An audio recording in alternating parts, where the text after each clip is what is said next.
Alright, hello everybody. If you've followed along, then you saw the first part of this video already. However, I just wanted to add it to the beginning of this and explain along what's happening here. So I'm starting here with 19 layers of alternating 15 and 20 and 1084 steel. They are 2 by, I believe it is 2 by 6 inches by an eighth. That's the thickness. So I'm going to get them all cleaned up and make sure we get the dust and forge scale off so they weld properly.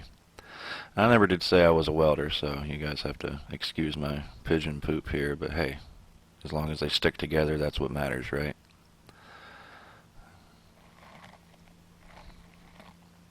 Yep, now we're going to get our forge heated up, and I do something a little bit different here just to help with the Damascus. Right there I threw in a leaf spring, and hoping that I can use the leaf spring to heat the dies on the press. That way it doesn't suck out any of the heat out of the Damascus as I start squishing it, because that'll make my welds fail, and I don't need any of that. And yeah, my camera's sliding down a little bit here, but yeah, I'm squishing down the 19 layers, and I'm going to draw it out pretty good, probably about 24 inches total. And then I will cut it. I got a couple of squishes here. My camera's moving up and down. I have noticed too that looking at this video as I'm recording, yeah, I definitely need to clean up this shop. So maybe I'll make a video of that coming up soon. That'd be pretty cool. But yeah, we got 6 or 7 heats here where I, squish it out long, and then I get it. What I'm going to do here is I actually squished it out again. I drew it a little bit farther off camera after that, just so I'd have a little more length, and squared it up a little more. And then I'm going to cut it in 3 pieces. Right here I just cut the frayed ends off.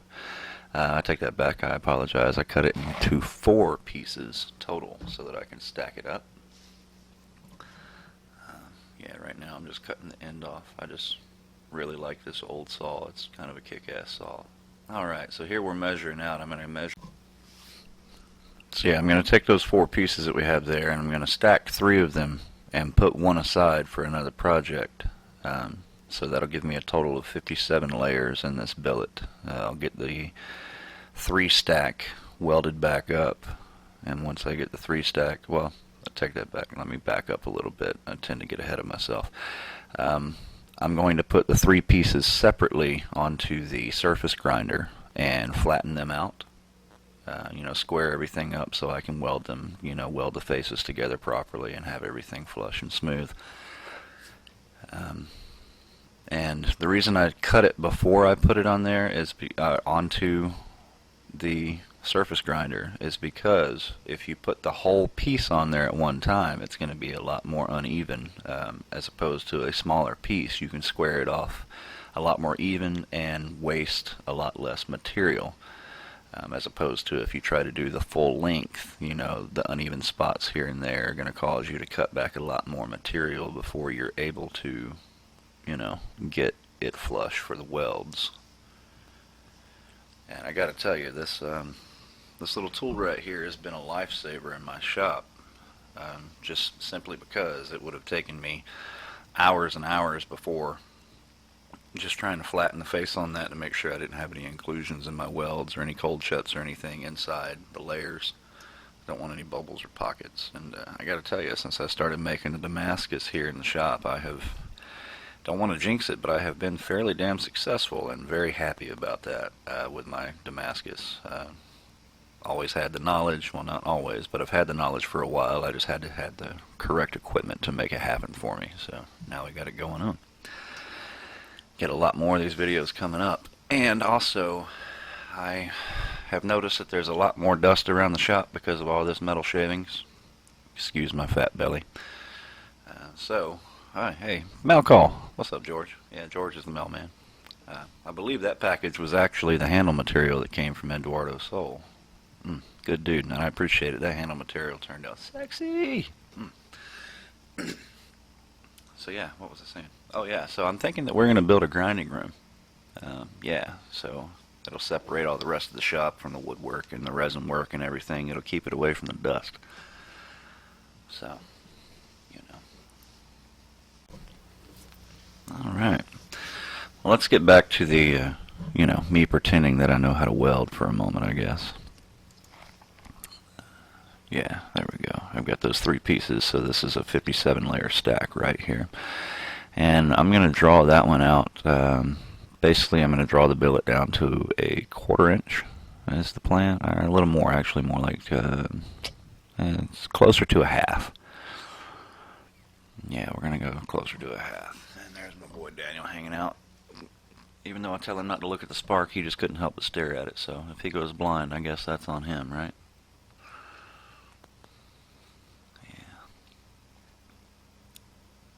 Yeah, let's get this welded up in here.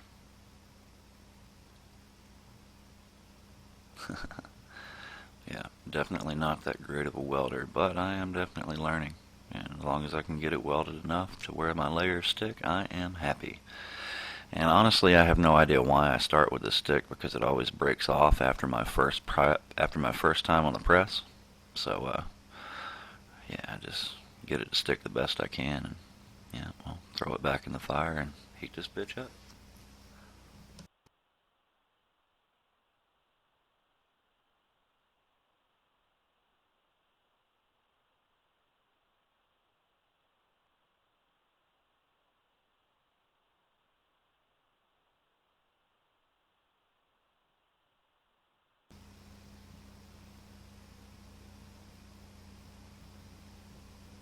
And you can see here that got it back on my press. Not really sure what to name this. I think it's going to be Bowie, because it's under pressure. And yeah.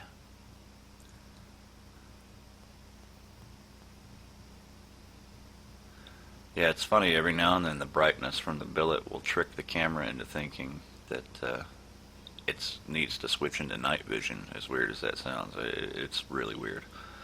So yeah, I'm going to get my holes drilled in here. And basically what I'm doing is I'm drilling a 1/4 inch hole, 1/4 inch diameter, and 1/3 the depth of the billet on each side. And I'm trying to keep them pretty tight, but I don't want it, too tight. I want it to be stretched out a little bit, have a little interesting pattern in the raindrop. Yeah, so obviously I'm going for a raindrop pattern here. And yeah, again, as you can see in the background, I definitely need to clean up this shop.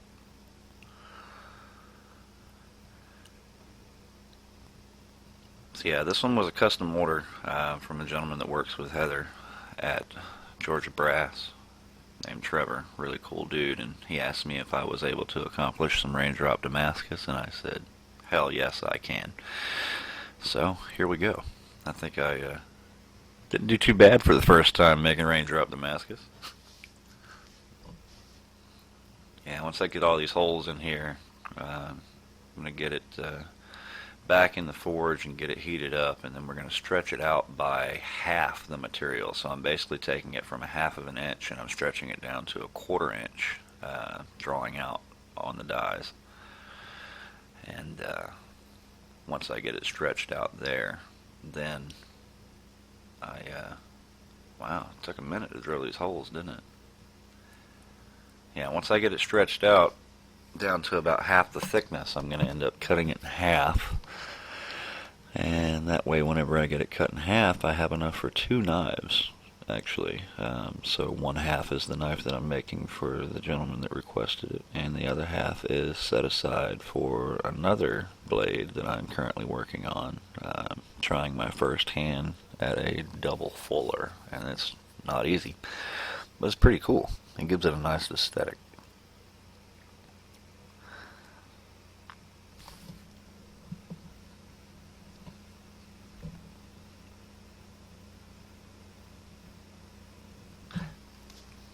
Right.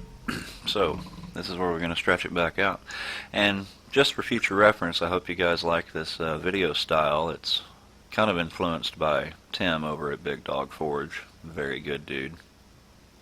Very big inspiration for myself and most of the blacksmith community, at least the YouTube blacksmith community. And yeah, I'm just going to do a little bit of the planishing and flattening here just to straighten out the billet. And I believe that I actually pressed it down one more time past this, off camera, I do believe is what happened there. Just because I needed a little more length, so I stretched it out, I think another 4 inches from there. And then, as you can see here, I cut it in half, and just to save the pattern, I did not want to forge it to shape, so I'm doing the stock removal method just to shape the knife. And it takes a lot longer than you would think to do this to a very thick piece of Damascus billet. It takes a while to grind, but it's definitely a fun learning experience. Yeah, I think that this total build took me about 8.5 hours from start to finish. So it actually went fairly quickly. Just used to it, I guess. Yeah, you can see I'm shaping it, and there's Trevor's name on the knife. What up, Trevor? If you're watching, it's coming. Yeah. So I've got these shredder belts on here on my 2x72, which I got from Combat Abrasives, and I'm telling you, man, they definitely do the job. They cut it down quick, you know. That's what they're for. They're made for eating the steel. And yeah, I got a pretty good shape here. It's like a really good hunter Skinner style knife. I love it. It's very comfortable in the shape. It's not my usual. I normally make a fighter style blade with a tapered long point, and this was just a request. This is what he liked, and I think that I liked this blade style, and I'm pretty sure I'm going to make many more of them. In fact, I've got probably, I don't know, 8 or 10 different ones that are similar coming up soon, and I'll let you know if they're all available. Alright, and this is where I put the knife back on the surface grinder. After I cut out the profile, I put it back on the surface grinder and flatten it down just to remove all of the extra little divots from the drill holes and get it closer to a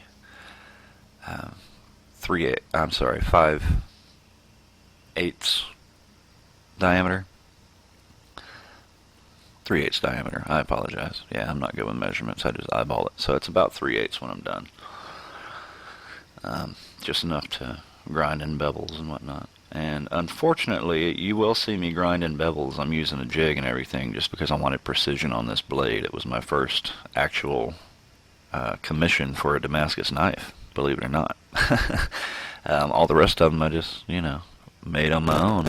And yeah, I've had a couple more since this one, but yeah, that was my very first commissioned Damascus blade. Yeah, and I'm very happy of the outcome. So yeah, I wanted it to be precise, so I'm using a piece of angle iron here and a C-clamp. And basically what you do here with the C-clamp is, well, I took the piece of angle iron and I set it with the corner up on the anvil, so the two sides were down on the anvil, and I tapped it with a hammer just to spread it out a little bit to give me a different angle on the angle iron, so that whenever I have the flat against the bottom, I have a certain degree of an angle to create my bevel, and I don't have to hold it there. And then, all of my bevel is always precise with that, and it's super simple. You don't have to buy anything special. I made it with about, the clamp was $3 and the piece of angle iron was free, so there you go. Yeah, the piece of angle iron is actually a piece of an old bed frame that we, threw away the bed, and I kept the frame saying, I'll use that scrap steel someday. So there you go. I believe what I'm doing back there is a little test etch on it just to see what's going on. And unfortunately, there is a section of this video that I seem to be missing. Trying to figure out this new format and everything. I did not show my hand sanding. And yeah, that's bothersome. Like, I didn't show my hand sanding of everything. So it skips right here from a finished blade. Or, I'm sorry, from a rough ground blade to a finished blade. So I missed all of my hand sanding and my etching and everything, that my process that I do to make it, you know, look like sexy Damascus. But I'll make sure I add it in the future. And this is a block of box elderberry that my wife decided to dye blue, and it looks absolutely epic. I am so happy with it. There's the knife again, showing it off a little bit. But this wood, when we cut it in half, it has really super like sapphire blue dye throughout the wood, and then there's natural grain that did not dye, and it looks really friggin' epic. So whenever I get this cut in half here, we'll take it over to the vise and we'll get it cut in half, and you'll be able to see what's going on with it there. Unfortunately, my bandsaw stopped working, so I'm using this miter box saw here. And it works, it's just, you know, not as clean. And yeah, there's Nate. He decided that he wanted to hang out in the shop with me today while I was making this, and right after I shaped the handles and then did the glue up, he decided that it was time for him to make a little forging video, so we agreed that I'd throw him in here a little bit, so you guys get to see that coming up soon.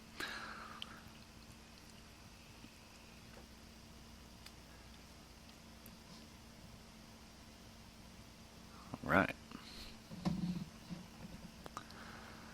Looks like I'm getting ready to mark my handles so that I know where. Yeah, that's what I was doing. I was flattening them out. That way they'd sit flush against the knife handle. And I'm just marking them out here so I know where to grind back to and make them flush. I try to get my handles as close to shape as possible before I do the glue up. It's just a lot easier on the cleaning in the end, and you don't destroy the glue by heating up the metal too much while you're grinding back. So yeah, I got them to good shape here. As you can see, those scales are absolutely gorgeous, and that's dry. Imagine what it's going to be like when I put the oil on it, but it kind of resembles earth to me. When this knife gets finished, it totally reminds me of earth and space, because it looks like earth in the handle, and the knife itself is very galaxy looking.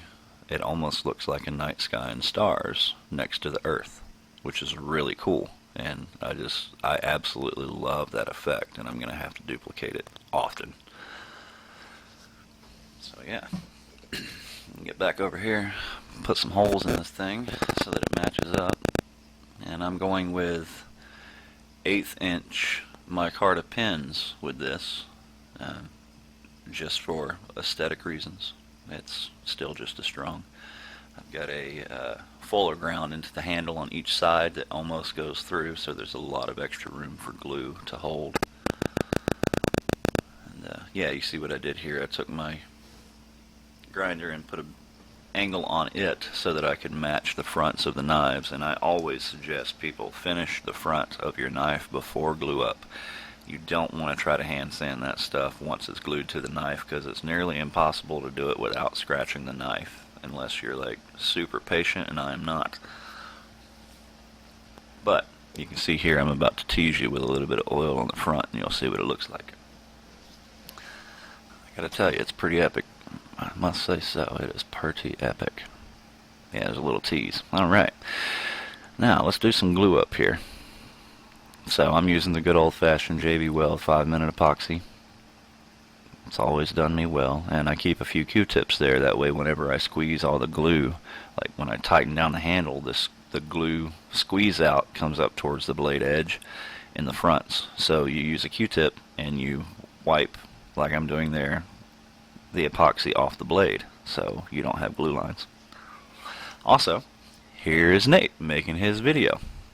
He is forging a rebar spike like Dad, and this is his dad hanging out with him so that he can be his assistant with his camera. So this is what he's doing. He's got his rebar, and he's got to go get a hammer. He's got to go get his hammer. Hey, he found his hammer, and now he's making his rebar. Yeah, he was pretty cool, man. I wish that, unfortunately the cameras in the shop aren't recording volume, so I wish you could have heard everything he was saying, because it was really epic. He was talking about his personal YouTube channel. It's called Sad Yoshi. He has not created it yet. However, that is what he's calling it. It's Sad Yoshi, and what he does is plays video games and forges like Dad. In the friction forge, as he calls it, for some reason. But that's okay. And there he is. Yeah, he's got it going on. Pretty soon I'm going to have him actually forging stuff. I might just have him make the orders while I play with Damascus. Yeah,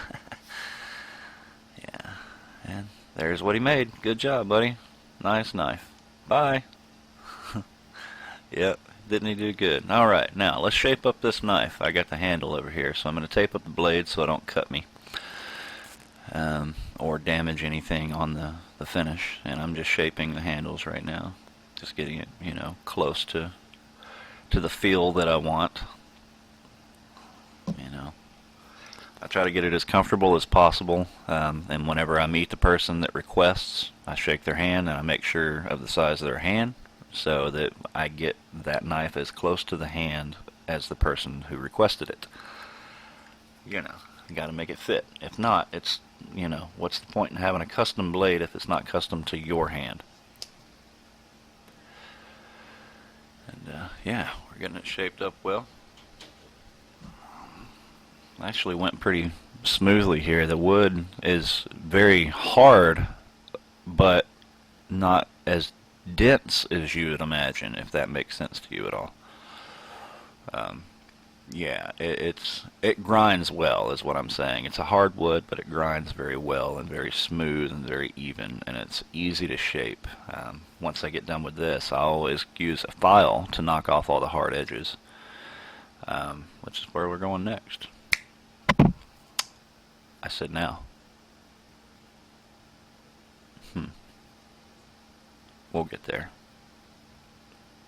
Yeah, I gotta work on this editing. But if you're this far into it, you're alright with it. So, let's go over to the table. Now.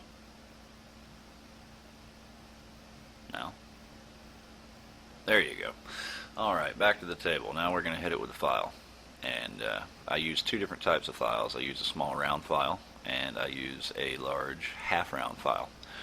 And that allows me to get all the flats and all of the, you know, rounded areas with it. It works really well. And I start with this, and then I end up sanding up to, I believe it was a 320 grit, and then I just buff it with actually a sanding block. I just buff over it real quick and knock off any of the excess edges that I missed. And then I hit it with oil. And once I get the oil on it, it is gorgeous. And yeah, I hope you guys like the format that I'm doing here. If you don't mind, leave some comments in the messages and whatnot, or comments in the comments and whatnot. And let me know if you like my format. It definitely will get better. This is the first time doing it this way, so I appreciate you guys sticking with me on it. I like it. If you guys like it, I'll continue doing it and just try to get better at it. That way you can see what I've got going on and whatnot. I really want to share more with you guys. I feel like I haven't put out enough content. I've let my life get in the way, if you will. The busy part of life is busy. We're doing the homestead thing around here and trying to build a business. Oh, look at that. Oh, man, that'll make you drool a little bit. So yeah, just everything we're doing around here, building the place up, is taking a lot of work and a lot of time. And I appreciate everyone sticking with me and supporting me through this. Here's a little secret that I didn't tell you guys about that I was just using. It is Yorkshire grit. It is actually used for lathe work and woodworking, but man, does it do some incredible things to a handle. Yeah, so you can use it on your knife handles as long as it's natural wood. It is, it's epic. If you're using micarta, I suggest like Minwax finishing paste, because it puts one hell of a shine on micarta, but not so much on wood handles. It's just, nah. Yeah, that Yorkshire grit is awesome, and it takes such a little bitty dot. I mean, it's also like $25 a container though, so you got to watch out for that.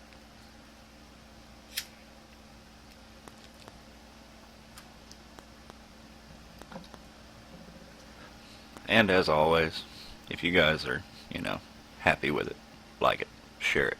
If you don't like it, don't like it, whatever. Push the thumb down. Just push something. But yeah, there I go. Trying to make it all pretty and whatnot, cleaning it up. Now, right here, I'm going around the edge with bluing, like super blue, because most of the blade is dark, and I wanted the edge to match, so I went around it with super blue. And this is the outcome. I mean, I think this is one of the best pieces of art I've ever made, and I appreciate you guys watching. So, do the usual. Like, sub, share. If you want one of these, you know how to contact me. Thanks for watching, guys. See you next time.